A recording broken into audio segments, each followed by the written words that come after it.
Institut Kebudayaan Italia di Jakarta bekerjasama dengan program studi Eropa Universitas Indonesia menggelar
Oke, masih ada kendala teknis di audio yang belum tersambung.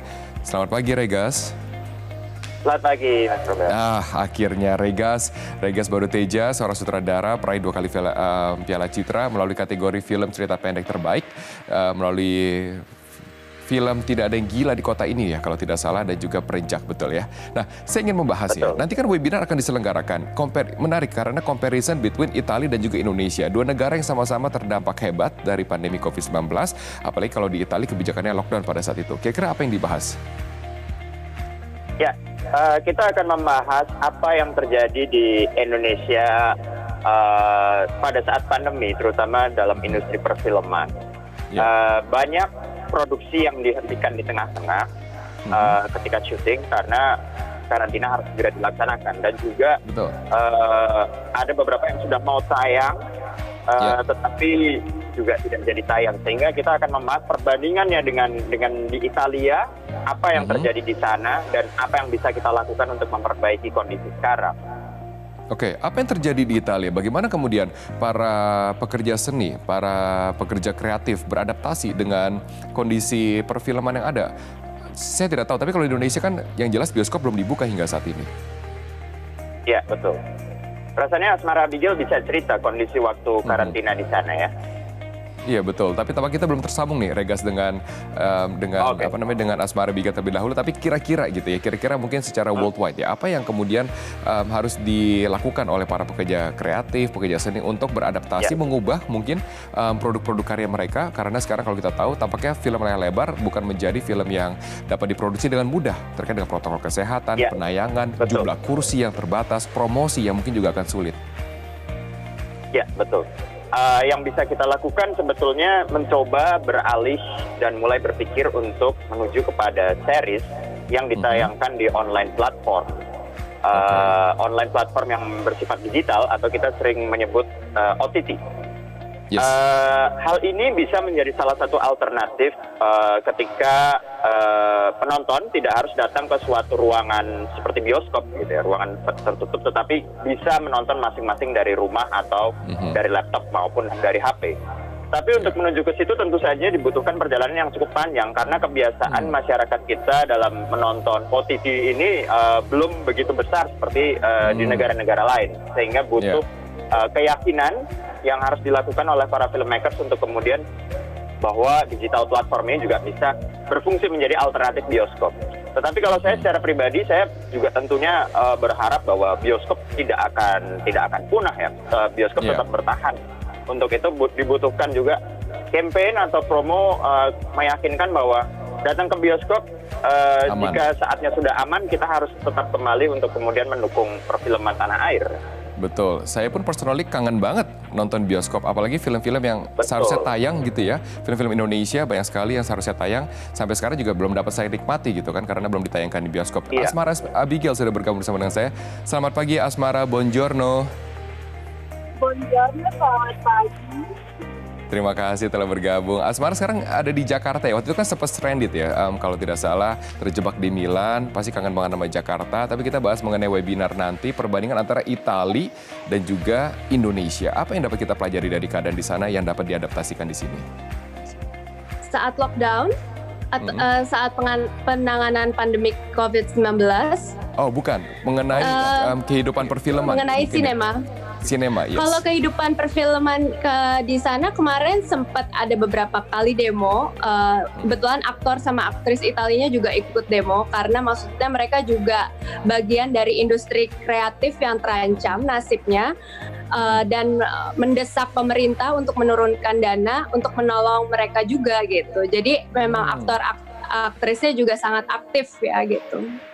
Betul, tapi kalau di Indonesia gitu ya, apakah itu langkah yang bijak untuk dilakukan juga? Kalau sekarang kalau kita lihat kan belum ada yang melakukan demonstrasi terkait dengan mungkin menurut Indonesia. aku sekarang kita perbaiki pendataan jadi melalui asosiasi-asosiasi yang ada, karena kebetulan kan kalau misalnya di Eropa atau Hollywood mereka tuh punya asosiasi tersendiri dari mulai sutradara, DOP, aktornya juga. Nah di sini kita juga harus mulai punya asosiasi yang mendukung dan menjaga kinerja kita semua, dari mulai mengurus asuransi dan sampai nantinya kita pensiun juga tetap aman. Jadi aku rasa dengan adanya pandemi COVID-19 dari sekarang sudah mulai didata kru yang membutuhkan bantuan. Jadi itu kita mulai membangun budaya pendataan yang lebih baik gitu, supaya semuanya terekam, semuanya ada data yang baik. Kita punya aset manusia yang bisa bekerja tuh siapa aja, jadi kita tahu kekayaan kita sendiri gitu, dan kita bisa menjaganya bersama. Betul, kita tahu kekuatan dan juga jika ada bantuan tersalurkan dengan tepat gitu ya kepada mereka yang membutuhkan. Betul. Tapi sekarang gitu, berapa banyak film yang sekarang tertunda pengerjaan di tahun ini? Untuk proyek saya pribadi, proyek saya pribadi untuk produksi sekitar 2, untuk promosi atau film yang mau rilis juga 2. Betul. Produksi apakah akan dilanjutkan dengan berbagai keterbatasan yang ada? Sekarang kita sudah mulai beradaptasi dengan protokol kesehatan yang baru, menjalankan tes COVID secara berkala dengan rapid test. Mungkin nanti ke depannya kita juga bisa tes serologiko atau swab test sebelum syuting, dan membuat laporan seperti diary untuk diri kita sendiri dan akan di-share ke produksi. Jadi kita ada produksi apa saja yang terkait pekerjaan apa saja, apakah kita akan ketemu orang lain atau kita tetap stay di rumah, kita ketemu siapa saja, dan kita data juga suhu badan kita setiap hari dan itu dilaporkan ke pihak produksi. Jadi karena kita bertanggung jawab juga atas kesehatan orang lain gitu. Betul. Nah, ini pusing biasanya kalau gitu produser dan juga sutradara nih. Saya akan tanya ke Rega, sekarang kan sudah harus ada rapid test berkala pada saat di syuting, di scene tidak boleh terlalu banyak orang. Bahkan saya juga melihat ada yang reading secara Zoom sekarang, jadi mungkin chemistry-nya kurang begitu dapat antar pemain. Jadi apakah ini kesulitan atau tantangan terbesar bagi para sutradara saat ini? Pasti, yang paling dirasakan kan adalah bagaimana kita kehilangan interaksi atau temu langsung dengan aktor. Betul. Padahal cara paling kuat untuk membangun chemistry atau paling kuat untuk membangun emosi adalah dengan pertemuan langsung, dengan penyaluran visi, dengan memberikan motivasi secara langsung. Tapi semua serba terbatas dilakukan reading aja via Zoom atau via online meeting gitu kan. Sehingga ada beberapa hal atau emosi yang kemudian tidak tersampaikan gitu, yang menjadi tantangan untuk kita harus, baik itu sebagai aktor, juga harus melipat gandakan imajinasinya atau melipat gandakan pendalaman motivasinya supaya apa yang dimau sutradara atau yang menjadi visi sutradara itu bisa terdeliver ketika syuting nanti gitu. Ya, betul. Apakah ini menurunkan kualitas dari karya yang akan dihasilkan dengan tatap muka yang berkurang? Ya. Menurut saya di beberapa karya-karya yang pernah dibuat selama masa karantina, ada yang sutradara-sutradara secara kreatif membuat syuting dengan metode Zoom atau dengan metode online meeting begitu. Jadi sehingga tidak ada kameramen yang datang ke lokasi tempat aktor itu tinggal, tetapi aktor itu merekam dirinya sendiri berakting dengan HP atau dengan laptop. Dan menurut saya ini kualitas tidak menurun, justru malah kreativitas makin meningkat. Tetapi memang kita menyadari ada batasan-batasan scene, ada batasan-batasan adegan yang kemudian tidak bisa outdoor, kemudian tidak bisa dalam satu ruangan tuh lebih dari 5 orang gitu ya. Betul. Sehingga nuansa cerita-cerita yang disajikan juga cerita-cerita yang mungkin di dalam rumah atau di halaman rumah, di taman begitu. Tidak ceritanya pun otomatis tidak bisa begitu beragam ya. Betul, menjadi lebih selektif. Wah, saya udah belajar banyak dalam perbincangan singkat kita, tapi kemudian akan lebih banyak lagi dibahas pada nanti ya, kalau tidak salah jam 4 hingga jam 5 sore waktu Indonesia bagian, jam 5.30 sore waktu Indonesia bagian Barat, Contemporary Cinema in Response to the Pandemic Comparison antara Italia dan juga Indonesia. Asmara, kenapa saya atau publik gitu ya, masyarakat awam harus menonton topik ini? Seberapa penting bagi Indonesia? Menurut kita, untuk kenal budaya kita sendiri dan menghargai budaya kita sendiri, kita juga perlu membuka mata untuk budaya orang lain juga. Dan menurut saya mixed culture, di mana kita bisa open-minded, di mana kita bisa terima kalau kita adalah bagian dari masyarakat dunia, itu rasanya sangat menyenangkan gitu. Jadi kenapa harus nonton perbincangan kita, perbandingan kehidupan sinema antara Italia dan Indonesia, karena ini juga bagian menjadi masyarakat yang berbudaya. Oke, caranya bagaimana kalau nanti pendaftar ingin menonton? Caranya tinggal buka Instagram IIC Jakarta, @IIC Jakarta, Istituto Italiano di Cultura Jakarta.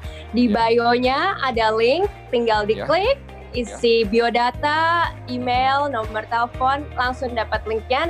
Nanti sore bisa join bersama saya, Regas, dan teman-teman dari Ibu Direktur Instituto dan dari Universitas Indonesia. Dan ada juga Christina Picci, sutradara dari Italia. Wow, thank you so much. Terima kasih Asmara Abigail atas kemudian insight yang diberikan, dan juga terima kasih Regas. Semoga kita semua bertahan dalam kondisi ini. Saya yakin sinias Indonesia itu kreatif banget. Saya menunggu terobosan-terobosan dari kalian dalam masa sulit ini. Wish you well and always stay safe. Terima kasih telah bergabung dan jangan lupa untuk subscribe YouTube channel Metro TV News dan juga nyalakan notifikasinya.